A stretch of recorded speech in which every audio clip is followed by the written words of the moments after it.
Selamat pagi, selamat hari Senin dan kembali berjumpa di Kompas Bisnis Sapa Indonesia Pagi. Saya Paskalis Iswari, Saudara. Pusat Pelaporan dan Analisis Transaksi Keuangan atau PPATK mengklarifikasi temuan 36,67% anggaran proyek strategis nasional ini masuk ke kantong aparatur sipil negara dan politisi. PPATK mengatakan dana dugaan bancakan hanya dari satu proyek. Sebelumnya PPATK menemukan ada 36%-an dana yang teridentifikasi terkait kegiatan operasional pembangunan.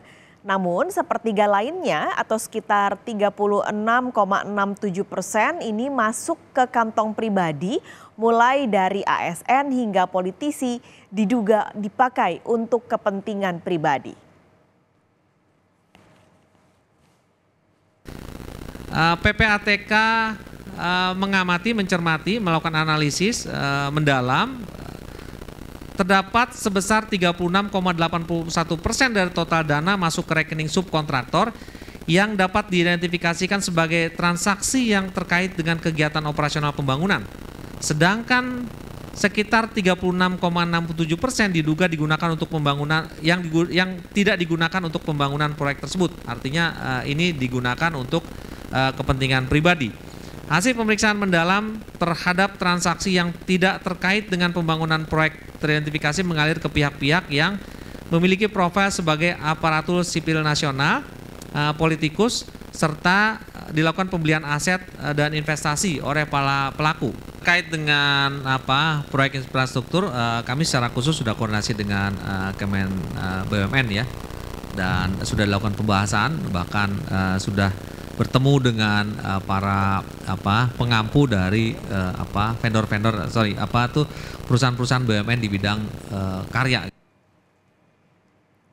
Pemerintah setiap tahunnya punya banyak sekali proyek-proyek yang dikerjakan. Nah, yang jadi pembeda dari proyek strategis nasional alias PSN ini adalah proyek-proyek yang masuk ke dalam lingkup PSN dianggap memiliki urgensi tinggi sehingga harus direalisasikan dalam waktu yang singkat.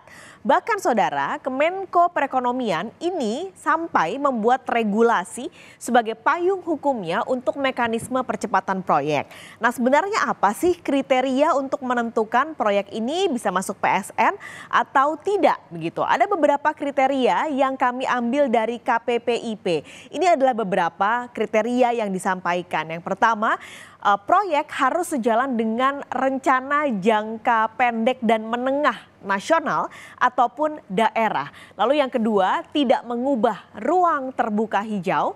Lalu juga ada keragaman distribusi antar pulau yang artinya proyek strategis nasional tidak hanya berkutat di Jawa saja, tapi bisa saja di Kalimantan, Sulawesi atau Papua. Nah, yang terakhir adalah nilai investasinya harus di atas 100 miliar rupiah. Artinya Saudara, aliran dana yang ditemukan PPATK dan disinyalir masuk ke kantong ASN dan juga politisi adalah uang-uang pajak Anda yang dibutuhkan untuk proyek-proyek prioritas yang tadi saya sampaikan kriteria-kriterianya. Mungkin tadi PPATK merevisi ini hanya dari satu proyek, tapi sebenarnya nggak penting. Mau dari satu proyek, mau dari lebih dari satu proyek, intinya aliran dana ini mengalir ke tempat yang salah. Kemenko Perekonomian juga mencatat dalam kurun waktu sekitar 7 tahun dari 2016 sampai 2023, pemerintah sudah merampungkan 190 proyek strategis nasional dan menelan investasi 475,4 triliun rupiah. Kalau kita berasumsi dari temuan PPATK yang hampir 37% masuk kantong politisi dan ASN, artinya ada kebocoran sekitar 174 triliun rupiah. Sebenarnya nggak detail PPATK menyebut proyeknya apa sih yang diduga alirannya bocor, tapi PSN ini, proyek strategis nasional ini tersebar ke beberapa proyek. Misalnya yang pertama ada infrastruktur. Ini memang yang paling banyak Saudara dari seluruh proyek PSN. Ada jalan tol, ada jalan non tol, lalu juga ada kereta api, lalu ada bandara-bandara. program perumahan hingga bendungan dan juga irigasi. Sementara di sektor yang lain yaitu energi, ada program pembangunan kilang minyak dan juga pipa gas dan juga pembangkit listrik sampah. Sementara kita bergeser ke digital dan teknologi, sektor ini PSN-nya ada program peningkatan jangkauan broadband dan juga infrastruktur iptek. Pemerintah juga menjadikan kawasan ekonomi khusus ini sebagai program ataupun proyek strategis nasional, dan yang terakhir smelter masuk ke dalam proyek strategis nasional sebagai upaya pencapaian hilirisasi yang merupakan target dan terus digaungkan oleh pemerintahan Joko Widodo. Nah, berdasarkan data dari Komite Percepatan Penyediaan Infrastruktur Prioritas tadi yaitu KPPIP sebagai lembaga yang bertanggung jawab mendorong percepatan PSN, tahun 2022 ada sekitar 200 proyek dan juga 12 program strategis nasional.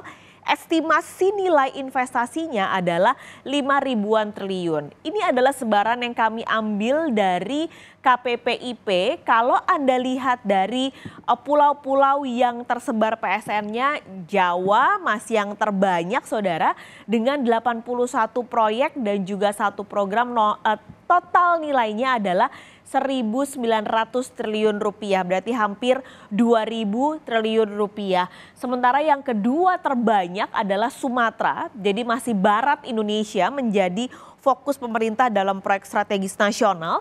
Ada 42 proyek dengan nilai 700-an triliun rupiah, lalu baru bergeser nih saudara, kalau Anda lihat ini adalah yang ketiga. Ada Maluku dan Papua 13 proyek 569 triliun, setelahnya Sulawesi 335 triliun untuk 22 proyek, dan yang terakhir adalah Kalimantan dengan 13 proyek bernilai 240,3 triliun. Ini adalah sebarannya dengan berbagai sektor yang sudah tadi saya sebutkan, ada dari infrastruktur, jalan tol, bendungan, bahkan juga ada pembangunan sekolah yang merupakan dari sektor pendidikan.